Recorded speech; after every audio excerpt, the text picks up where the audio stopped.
Each fall, it is a good idea to inspect tire chains to ensure that they are ready to go for the upcoming winter months. As chains are used throughout the winter, damage can occur. Knowing how to repair your chains is essential to keeping your truck rolling. The Crosslink Repair Tool is specifically designed for chain assembly and repair. It has two functions, one for spreading or opening chain links, and the other for crimping or closing links. One of the handles has a flat end that can be placed on the ground and held in place with the operator's foot for stability.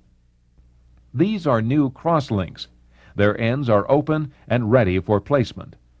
These repair pieces will be used as replacement parts for individual link pieces. The jaws of the tool are used for spreading and crimping the repair links. This portion opens as the tool's handle is